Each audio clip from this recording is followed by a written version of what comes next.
You'll have heard the last little bit of conversation. We need to expand the operation, as it were. Yeah, there's a knock at the door. Tink, tink, tink. Oh, son of a... I'm going to jump like 3 feet in the fucking air. I don't even have a nervous system anymore. Shit. God. Okay. Hopefully it's one of the girls. I'll be right back. Okay. Stand up and go check out the door. Who's this dead party looking motherfucker? Yeah, Fox instinctively shadows a little bit. Just close enough if something were to pop off, he would be in striking range. Yeah, go ahead and describe Fox. Fox is a sort of average height man, stocky, more of the lumberjack look of Portland than specifically St. Mike. There is a flannel with sleeves rolled up to show off tattoos on the forearms, jeans. He appears to be in his mid to late 30s, got a decent beard, semi-nice haircut that's slicked back a bit, nothing too over the top, nothing that would necessarily make you look twice. Candi. Candi is barely coming out over 5 foot. Very short person. Looks to be well dressed, well kept up. Hair is twisted up in a half updo. Wearing just traditional skimpy dancer's outfit. However, one thing that is very striking about her is she does not look old enough to be in this establishment whatsoever. You'd think she's maybe 19, but absolutely way too young to be here. Oh, and sparkling. Just absolutely covered in glitter. Yeah, so the first words out of his mouth are, "Hey, y'all, you got a phone I could use? I gotta call up somebody about a mansion that just burned down." Hackles are up. Who the hell are you? Mike, how you doing? Well, one of our friends' houses just burned down, so not too good. Oh shit, small world. Ah. Yeah, I just need to do this thing and then I'll be out of your very sparkly hair. I'm gonna need to know who you're calling if it's that kind of information, unfortunately. We are closed at the moment. Oh shit, yeah. Fifi, I think her name was. Okay, get the fuck in here. And then Candy will unlock the door. Okay. He's very relaxed. The fuck? Says Fox from a little distance away. Candy will jump a little. Candi does, the reasonable level of who the fuck is this guy? Mike is just the exact opposite spectrum. He is way too calm. He just fucking saunters in here. He's like, "Hey, how you doing?" Levels of not giving a fuck that philosophers will study for generations. But we know Matt, so it's not completely unheard of. It's a second level above that, but... You see Matt in there as well. Go ahead and describe Matt. Matt is a Middle Eastern gentleman, looks like a college kid, very scruffy. Looks like he hasn't shaved in a day or two. His hair's a little messy. He's wearing the obligatory Portland flannel over a graphic t-shirt with some sort of game symbol on it, but it's not entirely clear what it is. He would like to heighten his awareness as well and see if this newcomer has a heartbeat or not. It's beating, but softly, faintly. He seems fairly calm. I'll shrug. Give him a wave. He gives you a wave back. Matt goes back to looking at the TV under the bar. So, Fifi? Yeah, that'd be probably now the ex-girlfriend of the person whose house just burnt down. So that's why. Okay. Yep. Things are starting to make sense now. Where did you come from? Where was she? She hightailed it out of here. There was a bar. There was karaoke. There was a really great soprano. Really into Spice Girls. No accounting for taste. Okay, town, honey, town. I was somewhere out near Astoria. Jesus fuck.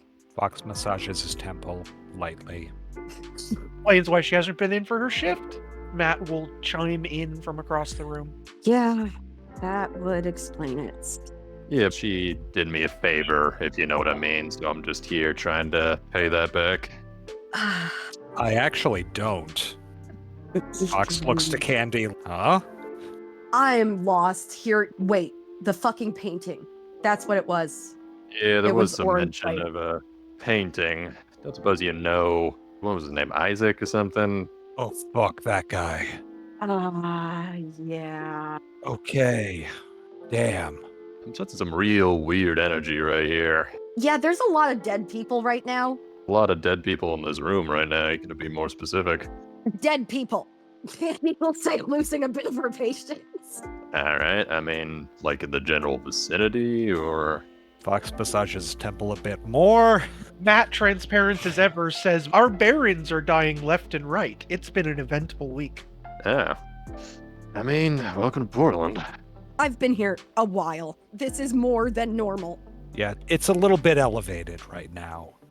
You know better than me, man. I kind of just got here. Yeah. From Astoria. No. I was just checking in. Where haven't I been?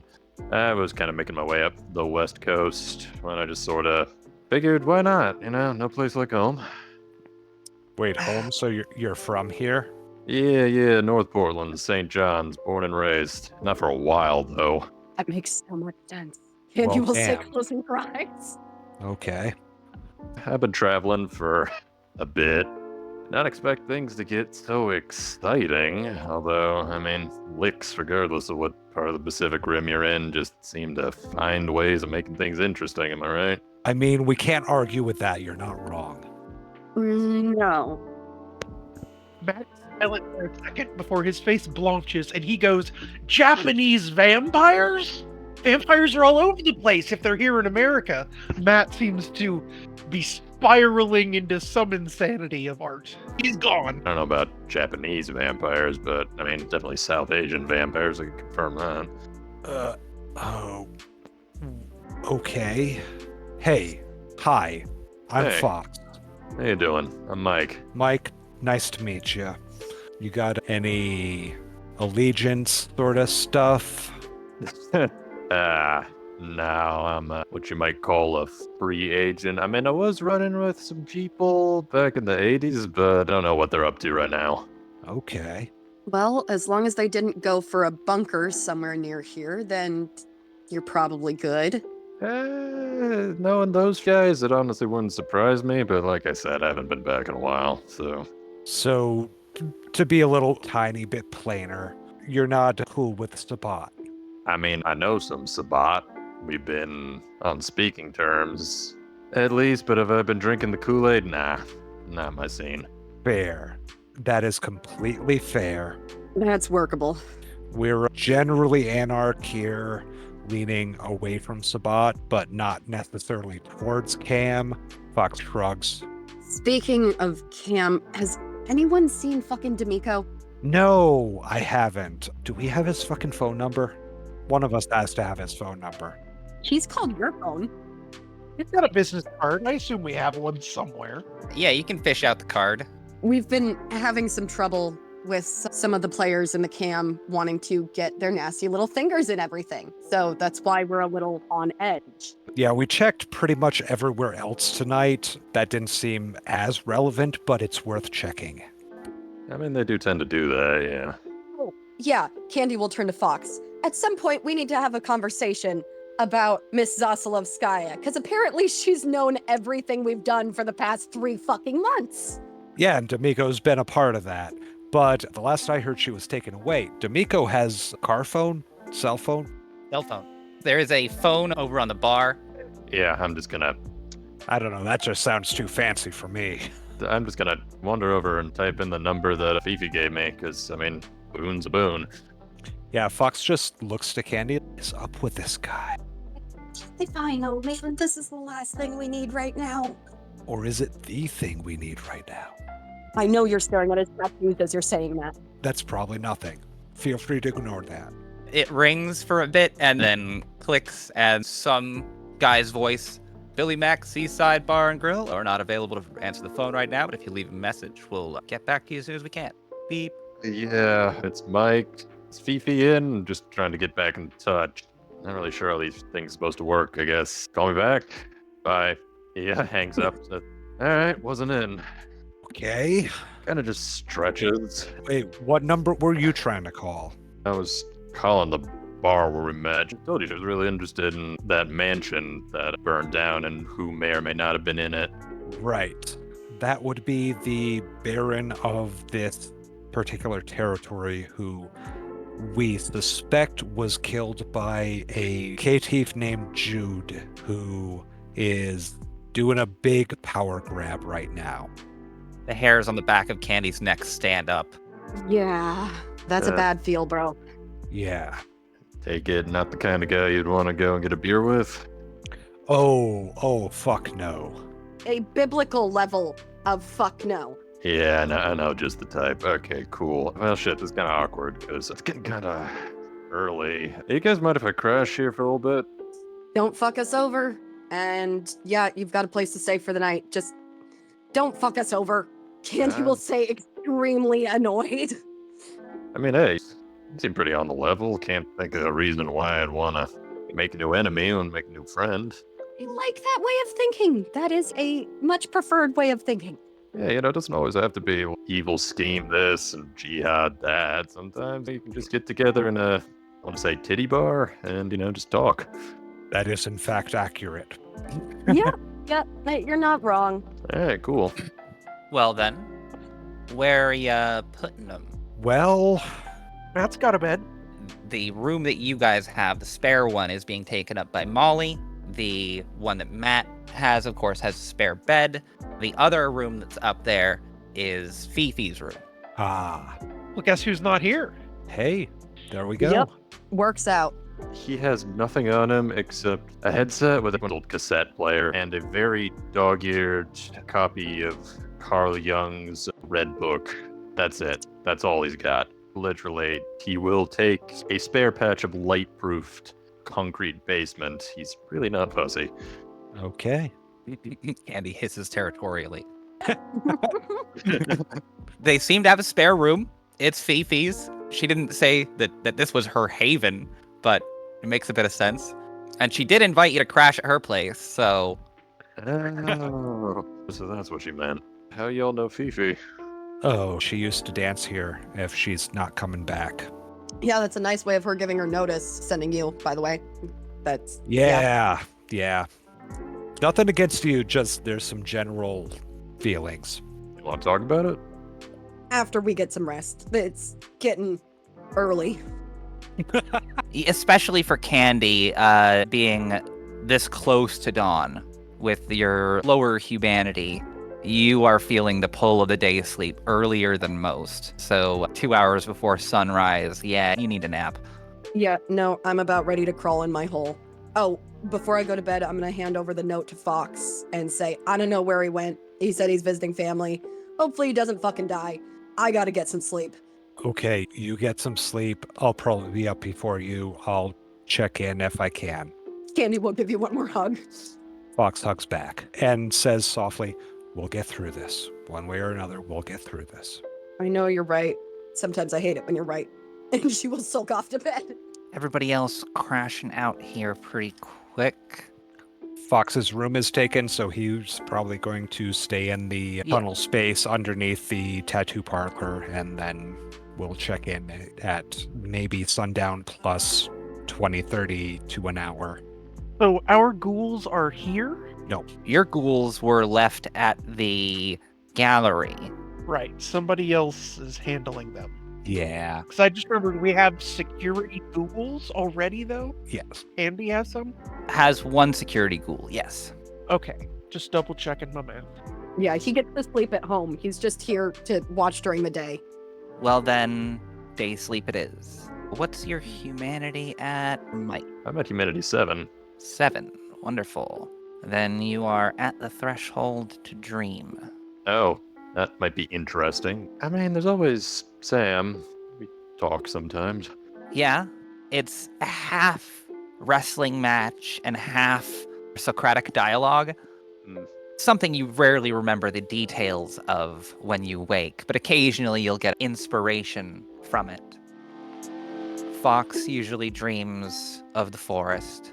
The jogger, luckily, leaves you alone this night, but the night is full of furry, beastly things chasing you from tree to tree, weaving, and that strange, sluggish feeling that you can't move as fast as you need to escape.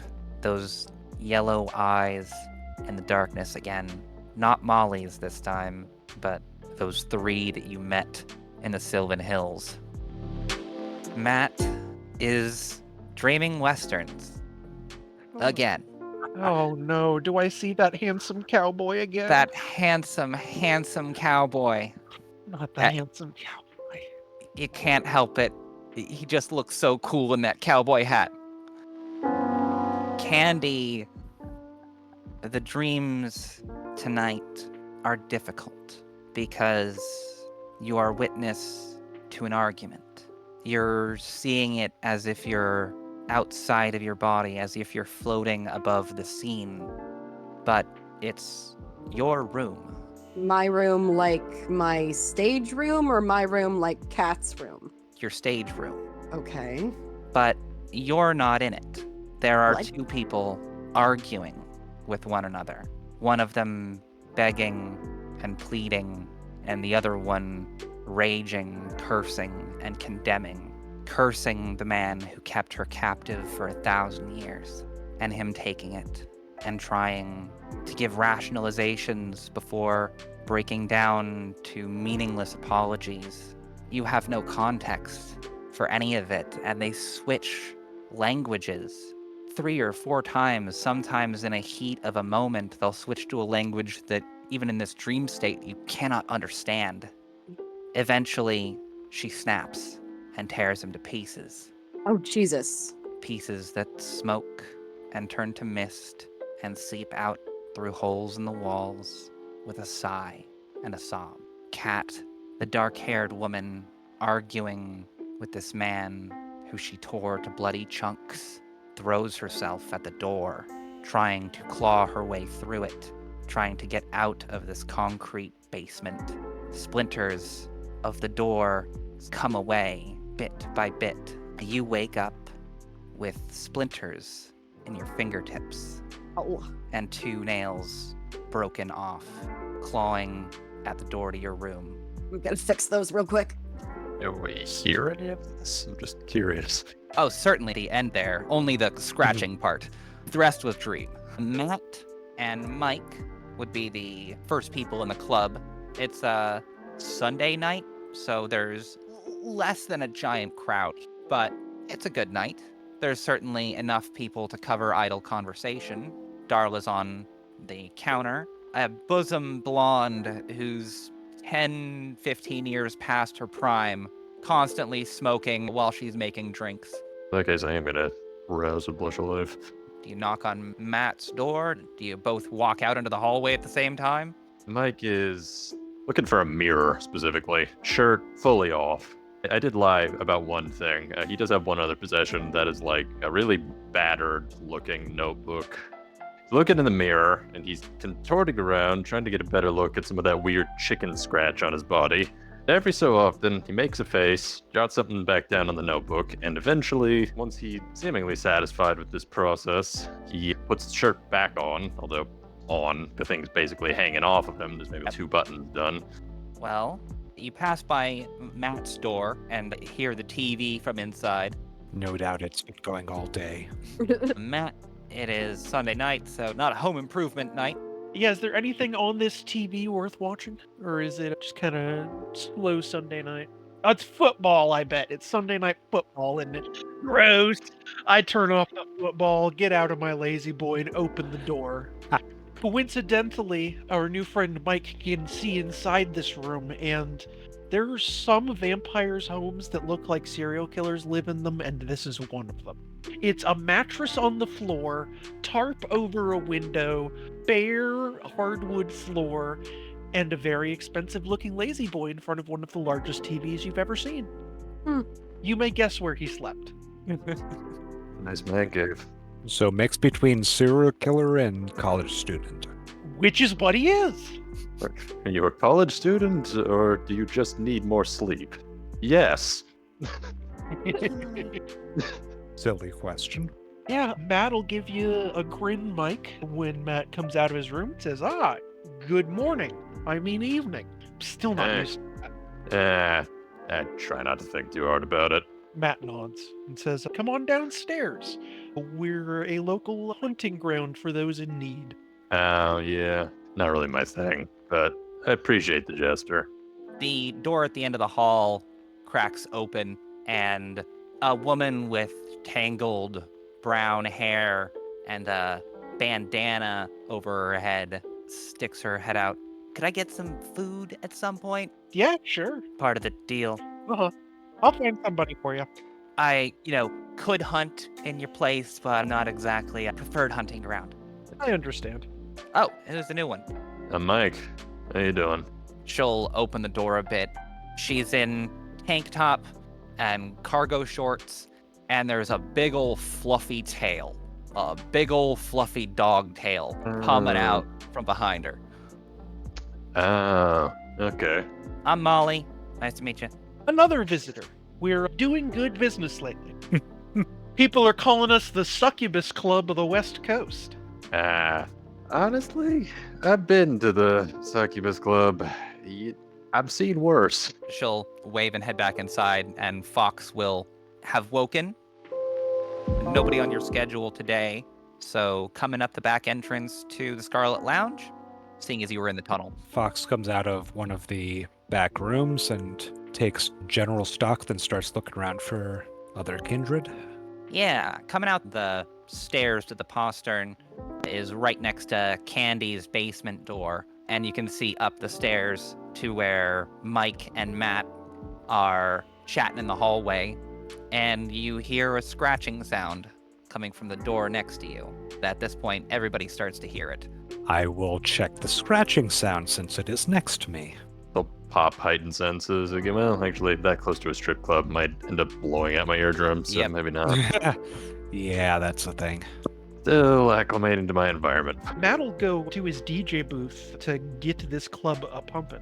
I am also going to check out the scratching noise because Yeah. Mike, in case it wasn't apparent, really just likes instigating shit. Well, he'll walk down the last few stairs to see Fox opening up the door to the basement, which has some scratch marks on the inside, and you see Candy pulling splinters out of her fingers and pressing a nail back on. Press on Sure. nails has never been quite so literal. Yeah. Oh, damn, girl. Yeah, nightmares again. Again? Oh, fuck. Okay, you need a minute, or are you good? I think I'm good. My flesh is knitting itself back together. Okay. Mike looks back at the markings in the door, looks back at Candy. Have some experience when it comes to these sort of liminal shenanigans. Could I make an insight roll? You could do better than that if you wanted. Oh, could I? Your Oh, dear. aspects? Oh, I could indeed. Yes, could I pop Scry the Soul, rather? Oh, fuck. Oh, fuck, don't do that. Don't do that. Don't you do that. Why would you do that? Did you not hear the last bit about Mike just wandering into a strip club and asking to use the phone? Yeah. What is Candy's emotional state at the moment? Distress? All right. And yeah, there's the pulsating sort of red-blue. It's not purple, but it's both red and blue at the same time. That anxiety, panic kind of color. It's a condition mauve. Blurple. It's blurple. It's her favorite color. Yes. My God. And a thick, black, writhing streak across it. What's Fox's current emotional state? Oh, Fox is anxious and concerned. You can see that in his aura, as well as a black streak of its own. More like a thin crack in his aura than the writhing serpent in Candy's. Interesting. We're going to focus on Candy for the time being. Is she under the influence of any blood sorcery or other magic? No, but there is Alright. a lingering blood bond. Okay, so then Mike's just going to say completely unprompted. So was it? Candy's eyes are going to go wide. He just raises his hands like, hey, no judgment. But I'm something of a specialist when it comes to this sort of thing. And, well, you are what you eat, so. She will grit her teeth, stare you dead in the eyes, and say, blood hunt. Hey, I said, I didn't care. Not exactly a subject that one brings up with someone they just met. You'd be surprised. That gets a squint. Yeah, Fox's expression curls into a snarl briefly and then slowly relaxes as the conversation progresses. Hey, Lick's got problems too, and that's why I meet a lot of people. So I'm not gonna ask for any other information. I'm just gonna ask you, do you want to have less night terrors or not? That is a whole barrel of monkeys of a question. Candi is actually calming down a bit. Can you help her? Maybe. Kind of depends on what I'm working with. Kidnapped for thousands of years? Alright, well, not the weirdest thing. I know a lot of knock-knock jokes now. Not gonna go there. If you want to do that thing, yeah, okay. Hey, I mean, you put me up for the night. The least I can do is help you out with something. I will keep that in mind. That is interesting. Alright, I get the reluctance. I mean, who the fuck is this guy, am I right? And that's when the normally very carefree expression drops ever so slightly for a little bit. He looks you dead in the eye and he says, "It's gonna get worse if you don't do something about it." Yeah, well, luckily her and I are pissed off at the same person right now, so it's helping. No, it's really not. Candi will do a one-shoulder shrug. But, like I said, not here to cast judgment. Fox's eyes are just going back and forth like he's watching a tennis match. And that blood bond really cannot be helping. Okay. You are new here. I am being nice. Maybe get to know a person before you start just slinging out their personal business. Is Candi getting loud enough to get my attention from across the club? Oh yeah, Candi is a little perturbed. Yeah. I'll turn up the music and return to the group. There you go. Good, Matt. Yeah, I could probably do something about that too, but that'd be more involved. Yeah, we've had people say they can do things about that before.